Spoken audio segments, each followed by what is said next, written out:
कथा कहानी काव्य में आपका स्वागत है। कहानियों, कविताओं और व्यंग के रूप में साहित्य हमें वक्त विशेष के देश, समाज और जीवन दर्शन से अवगत कराता है। यह हमारा एक प्रयास है ऐसी रचनाओं को आवाज़ देकर आप तक पहुंचाने का। हमारे साथ जुड़िए हमारे YouTube चैनल और Facebook पेज पर। Like, share, subscribe. कथा कहानी काव्य। मैं हूं आपकी दोस्त मनीषा। आइए सुनते हैं मुंशी प्रेमचंद की कहानी कुसुम।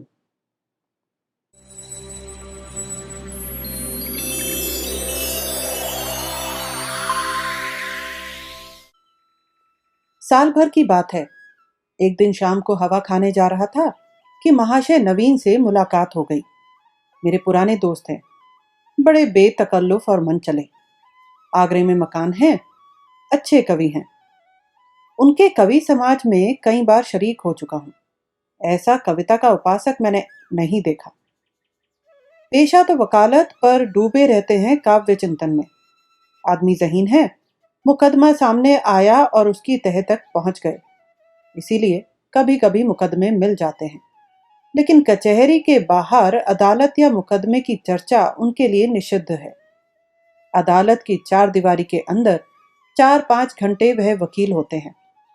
चार दीवारी के बाहर निकलते ही कवि हैं, सिर से पांव तक। जब देखिए कवि मंडल जमा है, कवि चर्चा हो रही है, रचनाएं सुन रहे हैं, मस्त हो कर झूम रहे हैं, और अपनी रचना सुनाते समय तो उन पर एक तल्लीनता सी छा जाती है।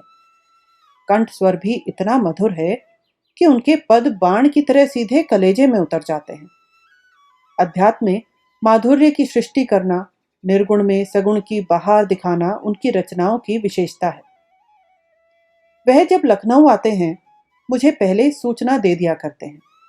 आज उन्हें अनायास लखनऊ में देखकर मुझे आश्चर्य हुआ। आप यहाँ कैसे? कुशल तो हैं? मुझे आने की सूचना तक न दी। बोले, भाईजान, एक जंजाल में फंस गया हूँ। आपको सूचित करने का समय न था। फिर आपके घर को मैं अपना घर समझता हूँ। इस तकल्लुफ की क्या जरूरत है कि आप मेरे लिए कोई विशेष प्रबंध करें। मैं एक जरूरी मामले में आपको कष्ट देने आया हूँ। इस वक्त की सैर को स्थगित कीजिए और चलकर मेरी विपत्ति कथा सुनिए। मैंने घबरा कर कहा, आपने तो मुझे चिंता में डाल दिया। आप और विपत्ति कथा? मेरे तो प्राण सूखे जाते हैं। घर चलिए, चित्त शांत हो तो सुनाऊं। बाल बच्चे तो अच्छी तरह हैं? हाँ, सब अच्छी तरह है, वैसी कोई बात नहीं है। तो चलिए रेस्टोरेंट में कुछ जलपान तो कर लीजिए। नहीं भाई, इस वक्त मुझे जलपान नहीं सूझता। हम दोनों घर की ओर चले। घर पहुंचकर उनका हाथ मुंह धुलाया, शरबत पिलाया। इलायची पान खाकर उन्होंने अपनी विपत्ति कथा सुनानी शुरू की। कुसुम के विवाह में आप गए ही थे, उसके पहले भी आपने उसे देखा था। मेरा विचार है कि किसी सरल प्रकृति के युवक को आकर्षित करने के लिए जिन गुणों की जरूरत है, वह सब उसमें मौजूद है। आपका क्या ख्याल है? मैंने तत्परता से कहा। मैं आपसे कहीं ज्यादा कुसुम का प्रशंसक हूं। ऐसी लज्जाशील, सुघड़, सलीकेदार और विनोदनी बालिका मैंने दूसरी नहीं देखी। महाशय नवीन ने करुण स्वर में कहा। वही कुसुम आज अपने पति के निर्दय व्यवहार के कारण रो रो कर प्राण दे रही है। उसका गौना हुए 1 साल हो रहा है। इस बीच में वह 3 बार ससुराल गई, पर उसका पति उससे बोलता ही नहीं। उसकी सूरत से बेजार है। मैंने बहुत चाहा कि उसे बुलाकर दोनों में सफाई करा दूं, मगर ना आता है, ना मेरे पत्रों का उत्तर देता है। न जाने क्या गांठ पड़ गई है कि उसने इस बेदर्दी से आंखें फेर ली। अब सुनता हूं उसका दूसरा विवाह होने वाला है। कुसुम का बुरा हाल हो रहा है। आप शायद उसे देखकर पहचान भी न सकें। रात दिन रोने के सिवा दूसरा काम नहीं है। इससे आप हमारी परेशानी का अनुमान कर सकते हैं। जिंदगी की सारी अभिलाषाएं मिटी जाती हैं। हमें ईश्वर ने पुत्र न दिया, पर हम अपनी कुसुम को पाकर संतुष्ट थे और अपने भाग्य को धन्य मानते थे। उसे कितने लाड़ प्यार से पाला, कभी उसे फूल की छड़ी से भी न छुआ। उसकी शिक्षा दीक्षा में कोई बात न उठा रखी। उसने बीए नहीं पास किया, लेकिन विचारों की प्रौढ़ता और ज्ञान विस्तार में किसी ऊंचे दर्जे की शिक्षित महिला से कम नहीं। आपने उसके लेख देखे हैं? मेरा ख्याल है बहुत कम देवियां वैसे लेख लिख सकती हैं।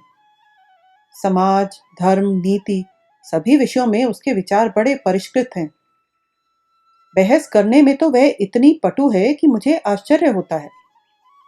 गृह प्रबंध में भी इतनी कुशल कि मेरे घर का प्राय सारा प्रबंध उसी के हाथ में था। किंतु पति की दृष्टि में वह पांव की धूल के बराबर भी नहीं। बार बार पूछता हूं, तूने उसे कुछ कह दिया है या क्या बात है? आखिर वह क्यों तुझसे इतना उदासीन है? इसके जवाब में रोककर यही कहती है, मुझसे तो उन्होंने कभी कोई बातचीत ही नहीं की। मेरा विचार है पहले ही दिन दोनों में कुछ मनमुटाव हो गया। वह कुसुम के पास आया होगा और उससे कुछ पूछा होगा। उसने मारे शर्म के जवाब न दिया होगा। संभव है उससे दो चार बातें और भी की हों। कुसुम ने सिर न उठाया होगा। आप जानते ही हैं कि कितनी शर्मीली है। बस पतिदेव रूठ गए होंगे। मैं तो कल्पना ही नहीं कर सकता कि कुसुम जैसी बालिका से कोई पुरुष उदासीन रह सकता है। लेकिन दुर्भाग्य को कोई क्या करे। दुखिया ने पति के नाम कई पत्र लिखे, पर उस निर्दयी ने एक का भी जवाब न दिया। सारी चिट्ठियां लौटा दी। मेरी समझ में नहीं आता कि उस पाषाण हृदय को कैसे पिघलाऊं।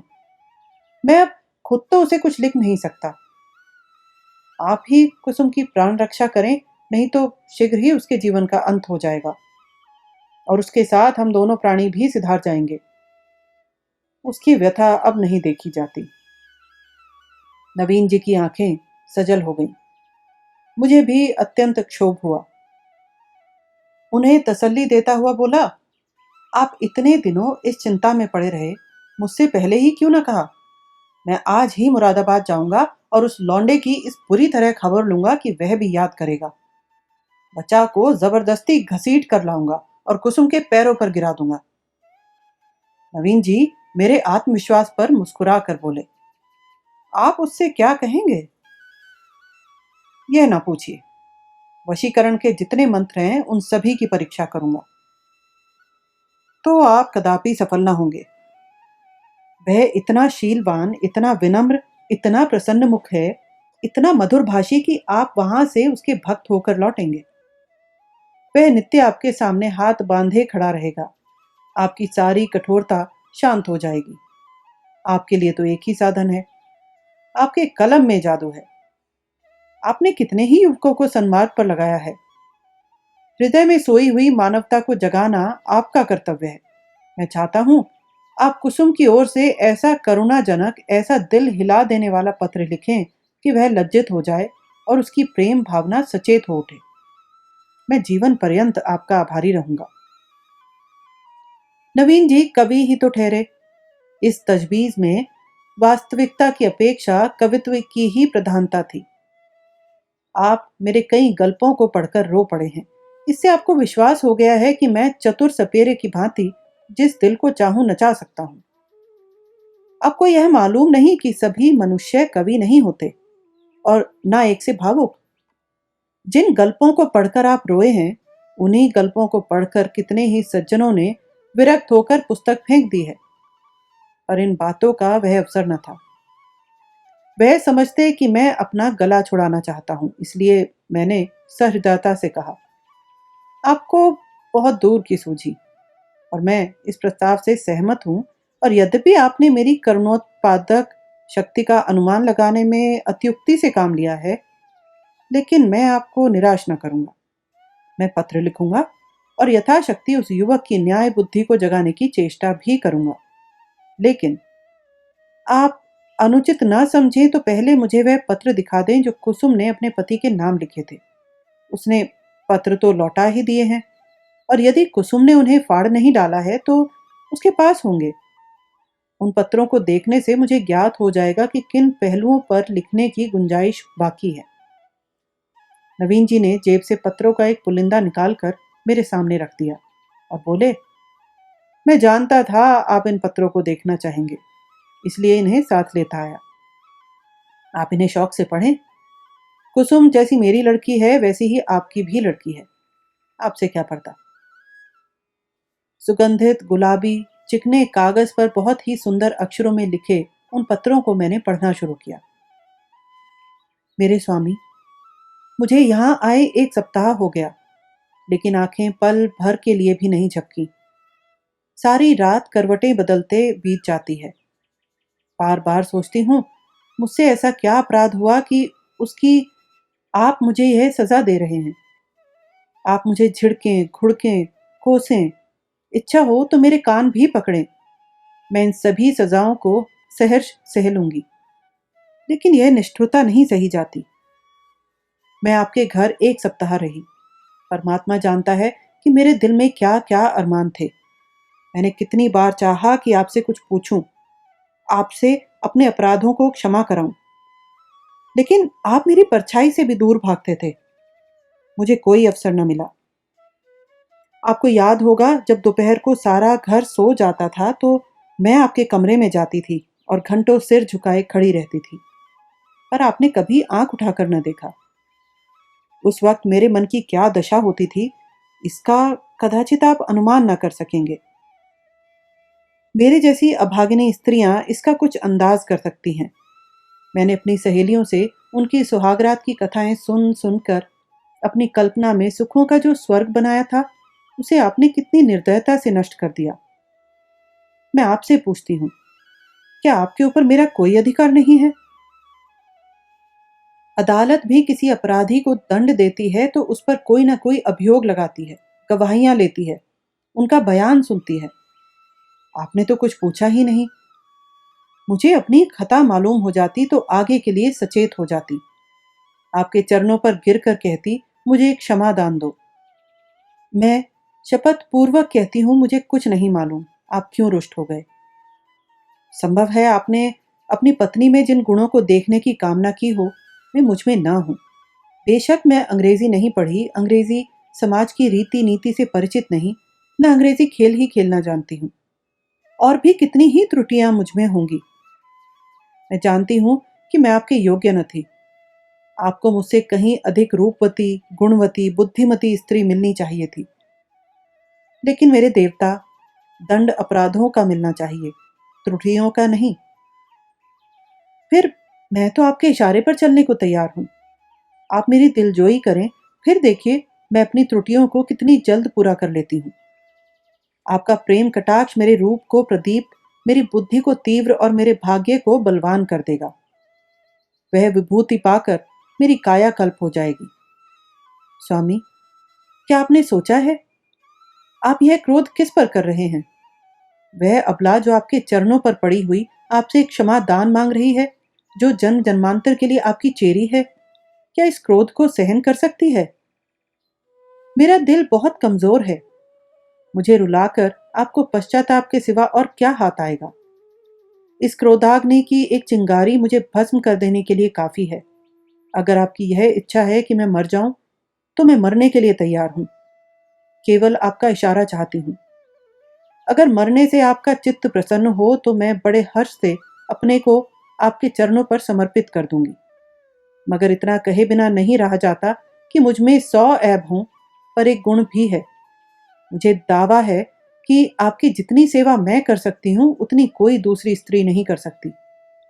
आप विद्वान हैं, उदार हैं, मनोविज्ञान के पंडित हैं। आपकी लौंडी आपके सामने खड़ी दया की भीख मांग रही है, क्या उसे द्वार से ठुकरा दीजिएगा? आपकी अपराधिनी कुसुम।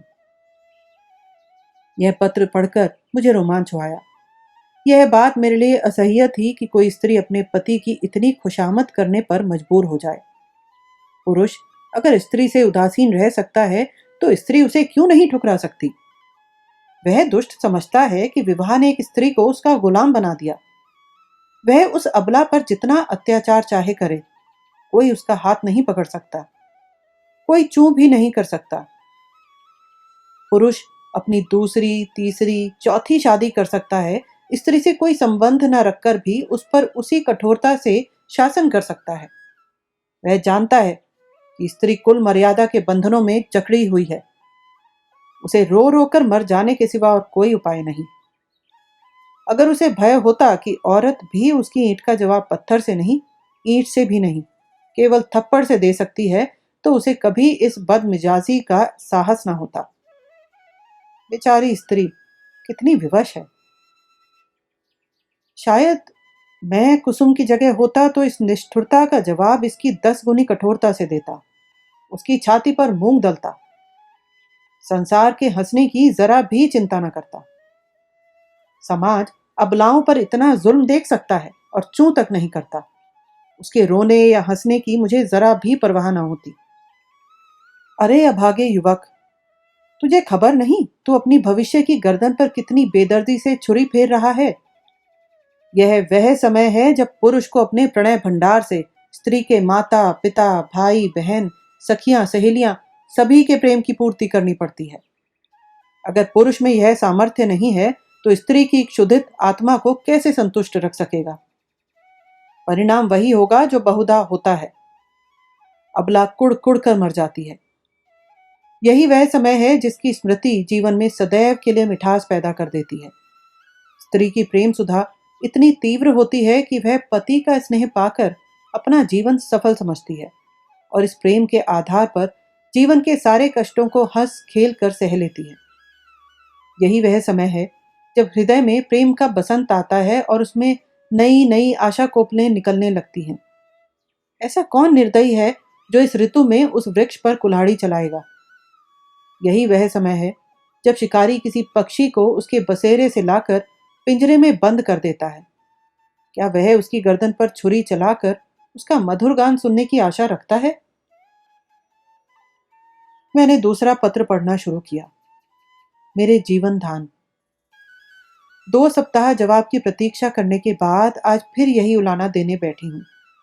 जब मैंने वह पत्र लिखा था तो मेरा मन गवाही दे रहा था कि उसका उत्तर जरूर आएगा। आशा के विरुद्ध आशा लगाए हुए थी। मेरा मन अब भी इसे स्वीकार नहीं करता कि जान पूछकर उसका उत्तर नहीं दिया।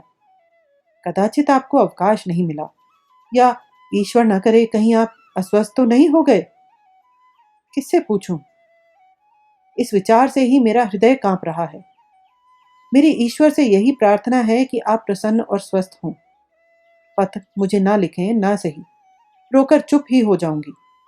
आपको ईश्वर का वास्ता है, अगर आपको किसी प्रकार का कष्ट हो तो मुझे तुरंत पत्र लिखिए, मैं किसी को साथ लेकर आ जाऊंगी। मर्यादा और परिपाटी के बंधनों से मेरा जी घबराता है। ऐसी दशा में भी यदि आप मुझे अपनी सेवा से वंचित रखते हैं तो आप मुझसे मेरा वह अधिकार छीन रहे हैं जो मेरे जीवन की सबसे मूल्यवान वस्तु है। मैं आपसे और कुछ नहीं मांगती। आप मुझे मोटे से मोटा खिलाइए, मोटे से मोटा पहनाइए, मुझे जरा भी शिकायत ना होगी। मैं आपके साथ घोर से घोर विपत्ति में भी प्रसन्न रहूंगी। मुझे आभूषणों की लालसा नहीं, महल में रहने की लालसा नहीं, सैर तमाशे की लालसा नहीं, धन बटोरने की लालसा नहीं। मेरे जीवन का उद्देश्य केवल आपकी सेवा करना है, यही उसका ध्येय है। मेरे लिए दुनिया में कोई देवता नहीं, कोई गुरु नहीं, कोई हाकिम नहीं। मेरे देवता आप हैं, मेरे राजा आप हैं। मुझे अपने चरणों से ना हटाइए, मुझे ठुकराइए नहीं। मैं सेवा और प्रेम के फूल लिए कर्तव्य और व्रत की भेंट आंचल में सजाए आपकी सेवा में आई हूं। मुझे इस भेंट को, इन फूलों को अपने चरणों पर रखने दीजिए। उपासक का काम तो पूजा करना है। देवता उसकी पूजा स्वीकार करता है या नहीं, यह सोचना उसका धर्म नहीं। मेरे सरताज, शायद आपको पता नहीं आजकल मेरी क्या दशा है। यदि मालूम होता तो आप इस निष्ठुरता का व्यवहार न करते। आप पुरुष हैं, आपके हृदय में दया है, सहानुभूति है, उदारता है। मैं विश्वास नहीं कर सकती कि आप मुझ जैसी नाचीज पर क्रोध कर सकते हैं। मैं आपकी दया के योग्य हूं। कितनी दुर्बल, कितनी अपंग, कितनी बेजुबान। आप सूर्य हैं, मैं अणु हूं। आप अग्नि हैं, मैं तृण हूं। आप राजा हैं, मैं भिखारिन हूं। क्रोध तो बराबर वालों पर करना चाहिए। मैं भला आपके क्रोध का आघात कैसे सह सकती हूं। अगर आप समझते हैं कि मैं आपकी सेवा के योग्य नहीं हूं, तो मुझे अपने हाथों से विष का प्याला दे दीजिए। मैं उसे सुधा समझकर सिर और आंखों से लगाऊंगी और आंखें बंद करके पी जाऊंगी। जब जीवन आपकी भेंट हो गया तो आप मारें या जिलाएं, यह आपकी इच्छा है। मुझे यही संतोष काफी है कि मेरी मृत्यु से आप निश्चिंत हो गए। मैं तो इतना ही जानती हूं कि मैं आपकी हूं और सदैव आपकी रहूंगी, इस जीवन में ही नहीं बल्कि अनंत तक। अभागिनी, कुसुम। यह पत्र पढ़कर मुझे कुसुम पर भी झुंझलाहट आने लगी और उस लौंडे से घृणा हो गई। माना तुम स्त्री हो, आजकल की प्रथा अनुसार पुरुष को तुम्हारे ऊपर हर तरह का अधिकार है, लेकिन नम्रता की भी कोई सीमा होती है। तो उसे भी चाहिए कि उसकी बात ना पूछे। स्त्रियों को धर्म और त्याग का पाठ पढ़ा पढ़ा कर हमने उनके आत्मसम्मान और आत्मविश्वास दोनों ही का अंत कर दिया। अगर पुरुष स्त्री का मोहताज नहीं, तो स्त्री भी पुरुष की मोहताज क्यों है? ईश्वर ने पुरुष को हाथ दिए हैं, तो क्या स्त्री को उससे वंचित रखा है? पुरुष के पास बुद्धि है तो स्त्री अबोधा है। इसी नम्रता ने तो मर्दों का मिजाज आसमान पर पहुंचा दिया। पुरुष रूठ गया तो स्त्री के लिए मानो प्रलय आ गया। मैं तो समझता हूं कुसुम नहीं, उसका अभागा पति ही दया के योग्य है, जो कुसुम जैसी स्त्री की कद्र नहीं कर सकता। मुझे ऐसा संदेह होने लगा कि इस लौंडे ने कोई दूसरा रोग पाल रखा है, किसी शिकारी के रंगीन जाल में फंसा हुआ है। खैर, मैंने तीसरा पत्र खोला। प्रियतम, अब मुझे मालूम हो गया कि मेरी जिंदगी निरुद्देश्य है। जिस फूल को देखने वाला, चुनने वाला कोई नहीं, वह खिले तो क्यों? क्या इसलिए कि मुरझाकर जमीन पर गिर पड़े और पैरों से कुचल दिया जाए? मैं आपके घर में 1 महीना रहकर दोबारा आई हूं। ससुर जी ही ने मुझे बुलाया, ससुर जी ही ने मुझे विदा कर दिया। इतने दिनों में आपने एक बार भी मुझे दर्शन ना दिए। आप दिन में 20 ही बार घर आते थे, अपने भाई बहनों से हंसते बोलते थे या मित्रों के साथ सैर तमाशे देखते थे, लेकिन मेरे पास आने की आपने कसम खा ली थी। मैंने कितनी बार आपके पास संदेश भेजे, कितना अनुनय विनय किया, कितनी बार बेशर्मी करके आपके कमरे में गई, लेकिन आपने कभी मुझे आंख उठाकर भी न देखा। मैं तो कल्पना ही नहीं कर सकती कि कोई प्राणी इतना हृदयहीन हो सकता है। प्रेम के योग्य नहीं, विश्वास के योग्य नहीं, सेवा करने के भी योग्य नहीं, तो क्या दया के भी योग्य नहीं? मैंने उस दिन कितनी मेहनत और प्रेम से आपके लिए रसगुल्ले बनाए थे, आपने उन्हें हाथ से छुआ भी नहीं। जब आप मुझसे इतने विरक्त हैं तो मेरी समझ में नहीं आता कि जी कर क्या करूं। न जाने यह कौन सी आशा है जो मुझे जीवित रखे हुए है। क्या अंधेर है कि आप सजा तो देते हैं पर अपराध नहीं बतलाते। यह कौन सी नीति है? आपको ज्ञात है, इस 1 मास में मैंने मुश्किल से 10 दिन आपके घर में भोजन किया होगा। मैं इतनी कमजोर हो गई हूं कि चलती हूं तो आंखों के सामने अंधेरा छा जाता है। आंखों में जैसे ज्योति ही नहीं रही, हृदय में मानो रक्त का संचालन ही नहीं रहा। खैर, सता लीजिए जितना जी चाहे, इस अनीति का अंत भी एक दिन हो ही जाएगा। अब तो मृत्यु ही पर सारी आशाएं टिकी हुई हैं। और मुझे प्रतीत हो रहा है कि मेरे मरने की खबर पाकर आप उछलेंगे और हल्की सांस लेंगे। आपकी आंखों से आंसू की एक बूंद भी न गिरेगी, पर यह आपका दोष नहीं, मेरा दुर्भाग्य है। उस जन्म में मैंने कोई बहुत बड़ा पाप किया था। मैं चाहती हूं मैं भी आपकी परवाह ना करूं, आप ही की भांति आपसे आंखें फेर लूं, मुंह फेर लूं, दिल फेर लूं, लेकिन न जाने क्यों मुझ में वह शक्ति नहीं है। क्या लता वृक्ष की भांति खड़ी रह सकती है? वृक्ष के लिए किसी सहारे की जरूरत नहीं। लता वह शक्ति कहां से लाए? वह तो वृक्ष से लिपटने के लिए पैदा की गई है। उसे वृक्ष से अलग कर दो और वह सूख जाएगी। मैं आपसे पृथक अपने अस्तित्व की कल्पना ही नहीं कर सकती। मेरे जीवन की हर गति, प्रत्येक विचार, प्रत्येक कामना में आप मौजूद होते हैं। मेरा जीवन वह वृत्त है जिसके केंद्र आप हैं। मैं वह हार हूं जिसके प्रत्येक फूल में आप धागे की भांति घुसे हैं। उस धागे के बगैर हार के फूल बिखर जाएंगे और धूल में मिल जाएंगे। मेरी एक सहेली है, शन्नो। उसका इस साल पाणी ग्रहण हो गया है। उसका पति जब ससुराल आता है, शन्नो के पांव जमीन पर नहीं पड़ते। दिन भर में न जाने कितने रूप बदलती है। मुख कमल खिल जाता है। उल्लास संभाले नहीं संभलता। उसे बिखेरती लुटाती चलती है, हम जैसे अभागों के लिए। जब आकर मेरे गले से लिपट जाती है तो हर्ष और उन्माद की वर्षा में जैसे मैं लथपथ हो जाती हूँ। दोनों अनुराग से मतवाले हो रहे हैं। उनके पास धन नहीं है, जायदाद नहीं है, मगर अपनी दरिद्रता में ही मगन है। इस अखंड प्रेम का एक क्षण, उसकी तुलना में संसार की कौन सी वस्तु रखी जा सकती है। मैं जानती हूँ यह रंगरेलियां और बेफिक्रियां बहुत दिन न रहेंगी। जीवन की चिंताएं और दुराशाएं उन्हें भी परास्त कर देंगी, लेकिन ये मधुर स्मृतियां संचित धन की भांति अंत तक उन्हें सहारा देती रहेंगी। प्रेम में भीगी हुई सूखी रोटियां, प्रेम में रंगे हुए मोटे कपड़े और प्रेम के प्रकाश से आलोकित छोटी सी कोठरी अपनी इस विपन्नता में भी वह स्वाद, वह शोभा और वह विश्राम रखती है जो शायद देवताओं को स्वर्ग में भी नसीब नहीं। जब शन्नो का पति अपने घर चला जाता है तो वह दुखिया किस तरह फूट फूट कर रोती है कि मेरा हृदय गद गद हो जाता है। उसके पत्र आ जाते हैं तो मानो उसे कोई विभूति मिल जाती है। उसके रोने में भी, उसकी विफलताओं में भी, उसकी उपालंभों में भी एक स्वाद है, एक रस है।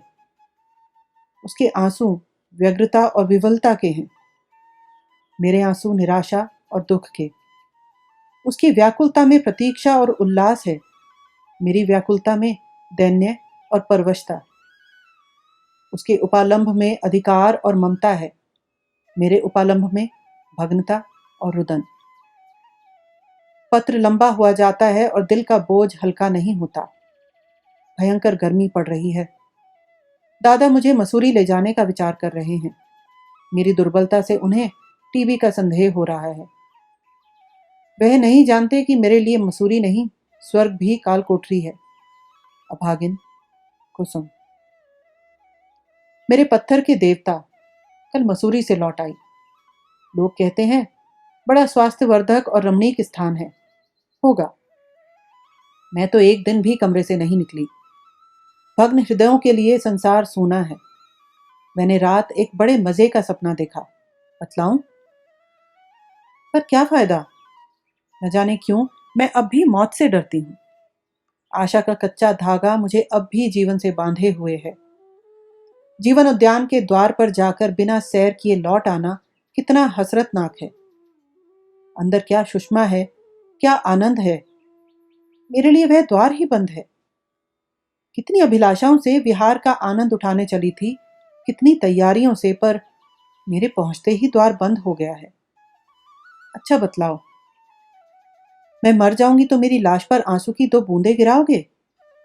जिसकी जिंदगी भर की जिम्मेदारी ली थी, जिसकी सदैव के लिए बाह पकड़ी थी, क्या उसके साथ इतनी भी उदारता न करोगे? मरने वालों के अपराध सभी क्षमा कर दिया करते हैं। तुम भी क्षमा कर देना। आकर मेरे शव को अपने हाथों से नहलाना, अपने हाथ से सुहाग के सिंदूर लगाना, अपने हाथ से सुहाग की चूड़ियां पहनाना, अपने हाथ से मेरे मुंह में गंगा जल डालना। 2-4 पग कंधा दे देना, बस मेरी आत्मा संतुष्ट हो जाएगी और तुम्हें आशीर्वाद देगी। मैं वचन देती हूं कि मालिक के दरबार में तुम्हारा यश गाऊंगी। क्या यह भी महंगा सौदा है? इतने से शिष्टाचार से तुम अपनी सारी जिम्मेदारियों से मुक्त हुए जाते हो। आह, मुझे विश्वास होता कि तुम इतना शिष्टाचार करोगे तो मैं कितनी खुशी से मौत का स्वागत करती। लेकिन मैं तुम्हारे साथ अन्याय न करूंगी। तुम कितने ही निष्ठुर हो, इतने निर्दयी नहीं हो सकते। मैं जानती हूं तुम यह समाचार पाते ही आओगे और शायद एक क्षण के लिए मेरी शोक मृत्यु पर तुम्हारी आंखें रो पड़ें। कहीं मैं अपने जीवन में वह शुभ अवसर देख सकती। अच्छा, क्या मैं एक प्रश्न पूछ सकती हूँ? नाराज ना होना। क्या मेरी जगह किसी और सौभाग्यवती ने ले ली है? अगर ऐसा है तो बधाई। जरा उसका चित्र मेरे पास भेज देना। मैं उसकी पूजा करूंगी, उसके चरणों पर शीश नवाऊंगी। मैं जिस देवता को प्रसन्न न कर सकी, उसी देवता से उसने वरदान प्राप्त कर लिया। ऐसी सौभाग्नि के तो चरण धो धो पीना चाहिए। मेरी हार्दिक इच्छा है कि तुम उसके साथ सुखी रहो। यदि मैं उस देवी की कुछ सेवा कर सकती, अपरोक्ष ना सही, परोक्ष रूप से ही तुम्हारे कुछ काम आ सकती। अब मुझे केवल उसका शुभ नाम और स्थान बता दो। मैं सिर के बल दौड़ी हुई उसके पास जाऊंगी और कहूंगी, देवी, तुम्हारी लौंडी हूं, इसलिए कि तुम मेरे स्वामी की प्रेमिका हो। मुझे अपने चरणों में शरण दो। मैं तुम्हारे लिए फूलों की सेज बिछाऊंगी, तुम्हारी मांग मोतियों से भरूंगी, तुम्हारी एड़ियों में महावर रचाऊंगी। यह मेरी जीवन की साधना होगी। यह न समझना कि मैं जलूंगी या कुढ़ूंगी। जलन तब होती है जब कोई मुझसे मेरी वस्तु छीन रहा हो। जिस वस्तु को अपना समझने का मुझे कभी सौभाग्य न हुआ, उसके लिए मुझे जलन क्यों हो? अभी बहुत कुछ लिखना था, लेकिन डॉक्टर साहब आ गए हैं। बेचारा हृदय दाह को टीबी समझ रहा है। दुख की सताई हुई कुसुम। इन दोनों पत्रों ने धैर्य का प्याला भर दिया। मैं बहुत ही आवेशहीन आदमी हूं। भावुकता मुझे छू भी नहीं गई।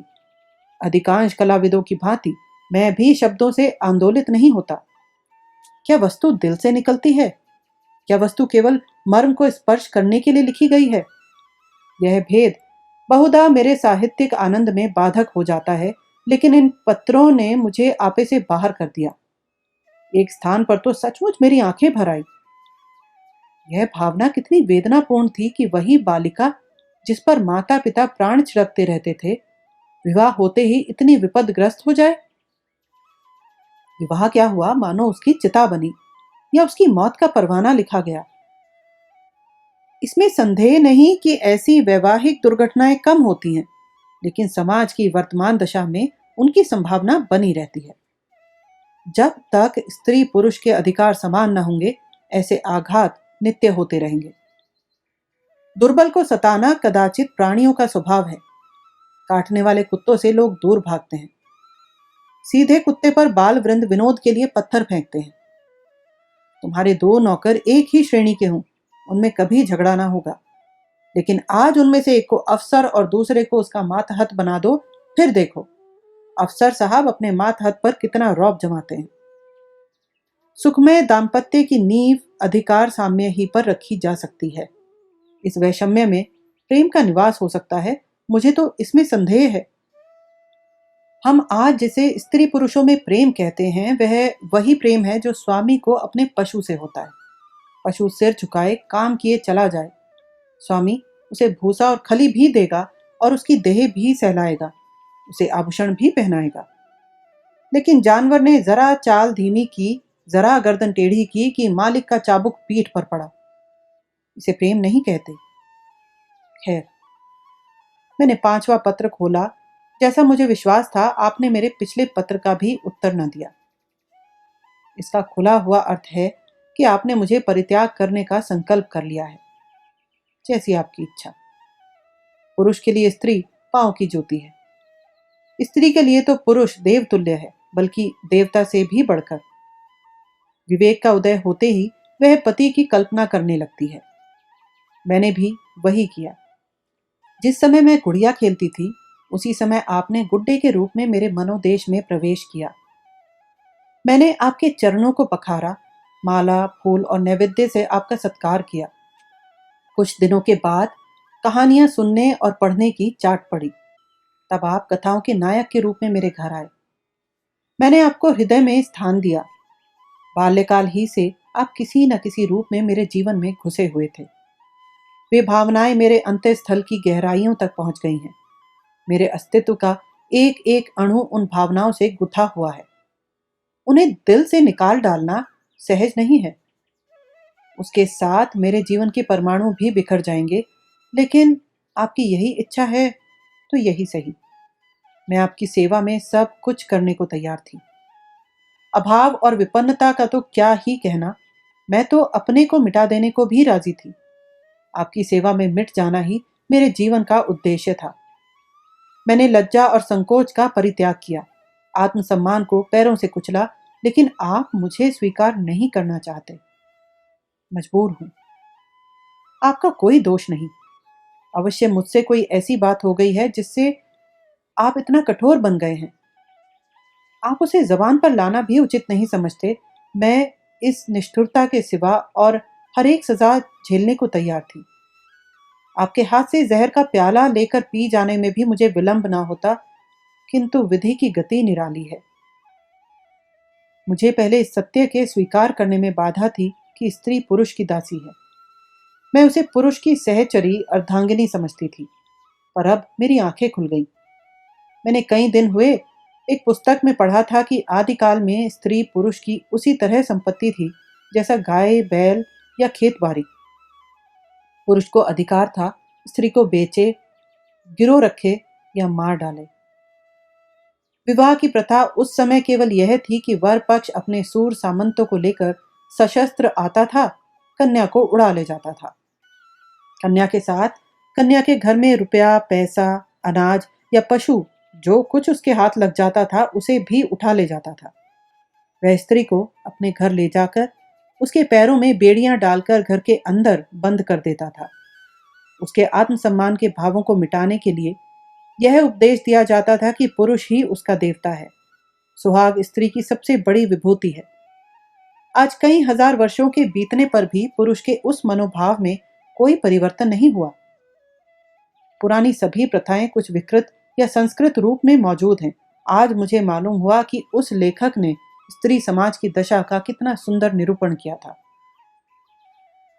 अब आपसे मेरा सविनय अनुरोध है, और यही अंतिम अनुरोध है, कि आप मेरे पत्रों को लौटा दें। आपके दिए हुए गहने और कपड़े अब मेरे किसी काम के नहीं। इन्हें अपने पास रखने का मुझे कोई अधिकार नहीं। आप जिस समय चाहें वापस मंगवा लें। मैंने उन्हें एक पिटारी में बंद करके अलग रख दिया है। उसकी सूची भी वहीं रखी हुई है, मिला लीजिएगा। आज से आप मेरे ज़बान या कलम से कोई शिकायत न सुनेंगे। इस भ्रम को भूलकर भी दिल में स्थान न दीजिएगा कि मैं आपसे बेवफाई या विश्वासघात करूंगी। मैं इसी घर में कुड़ कुड़ कर मर जाऊंगी, पर आपकी ओर से मेरा मन कभी मैला न होगा। मैं जिस जलवायु में पली हूं उसका मूल तत्व है पति में श्रद्धा। ईर्ष्या या जलन भी उस भावना को मेरे दिल से नहीं निकाल सकती। मैं आपकी कुल मर्यादा की रक्षिका हूं। उस अमानत में जीते जी खयानत ना करूंगी। अगर मेरे बस में होता तो मैं उसे भी वापस कर देती, लेकिन यहां मैं भी मजबूर हूं और आप भी मजबूर हैं। मेरी ईश्वर से यही विनती है कि आप जहां रहें कुशल से रहें। जीवन में मुझे सबसे कटु अनुभव जो हुआ वह यही है कि नारी जीवन अधाम है अपने लिए, अपने माता पिता के लिए, अपने पति के लिए। उसकी कदर न माता के घर में है न पति के घर में। मेरा घर शोकागार बना हुआ है। अम्मा रो रही है, दादा रो रहे हैं, कुटुंब के लोग रो रहे हैं। एक मेरी जात से लोगों को कितनी मानसिक वेदना हो रही है। कदाचित वे सोचते होंगे यह कन्या कुल में ना आती तो अच्छा होता। मगर सारी दुनिया एक तरफ हो जाए, आपके ऊपर विजय नहीं पा सकती। आप मेरे प्रभु हैं। आपका फैसला अटल है।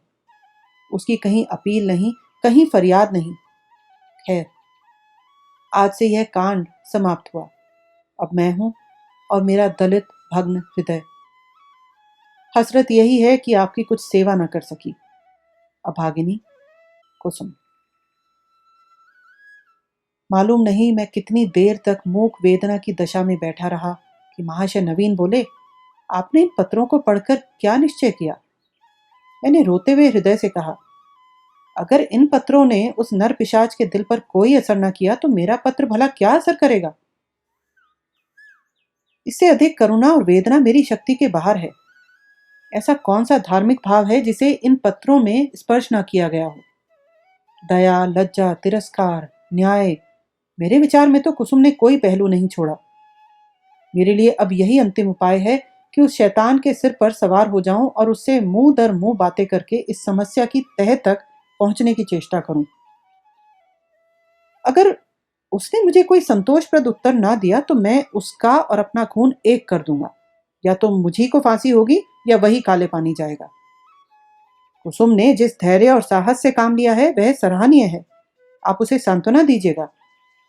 मैं आज रात की गाड़ी से मुरादाबाद जाऊंगा और परसों तक जैसी कुछ परिस्थिति होगी उसकी आपको सूचना दूंगा।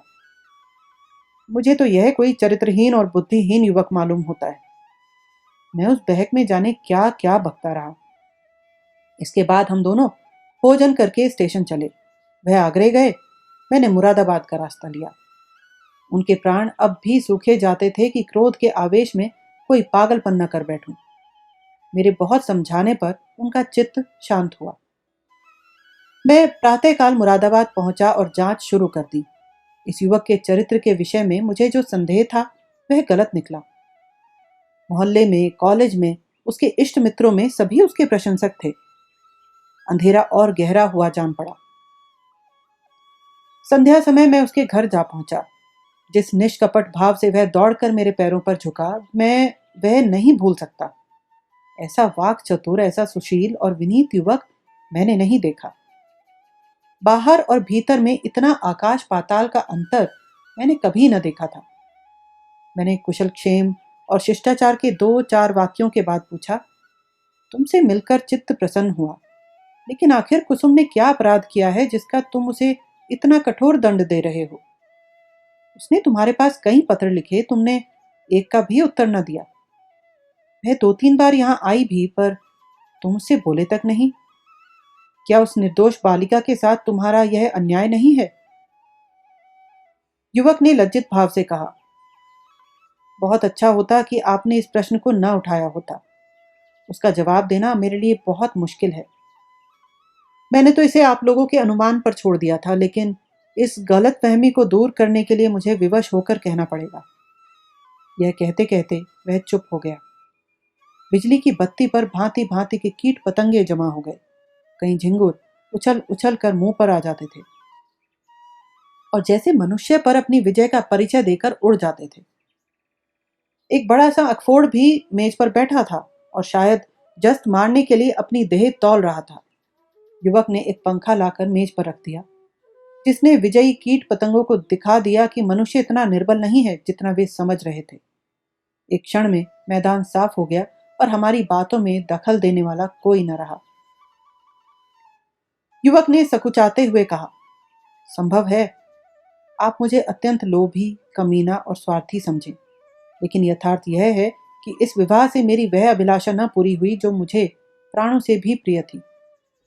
मैं विवाह पर रजामंद न था, अपने पैरों में बेड़ियां न डालना चाहता था, किंतु जब महाशय नवीन बहुत पीछे पड़ गए और उनकी बातों से मुझे यह आशा हुई कि वह सब प्रकार से मेरी सहायता करने को तैयार हैं, तब मैं राजी हो गया।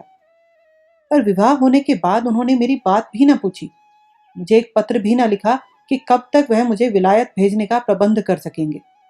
हालांकि मैंने अपनी इच्छा उन पर पहले ही प्रकट कर दी थी, पर उन्होंने मुझे निराश करना ही उचित समझा। उनकी इस अकृपा ने मेरे सारे मंसूबे धूल में मिला दिए। मेरे लिए अब इसके सिवा और क्या रह गया है कि LLB पास कर लूं और कचहरी में जूती फटफटाता फिरूं।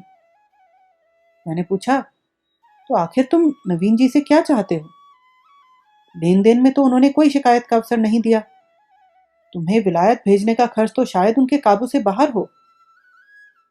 युवक ने सिर झुकाकर कहा, तो यह उन्हें पहले ही मुझे कह देना चाहिए था, फिर मैं विवाह ही क्यों करता। उन्होंने चाहे कितना ही खर्च कर डाला हो, पर इससे मेरा क्या उपकार हुआ? दोनों तरफ से 10-12 हजार रुपए खाक में मिल गए हैं और उसके साथ मेरी अभिलाषाएं खाक में मिल गई।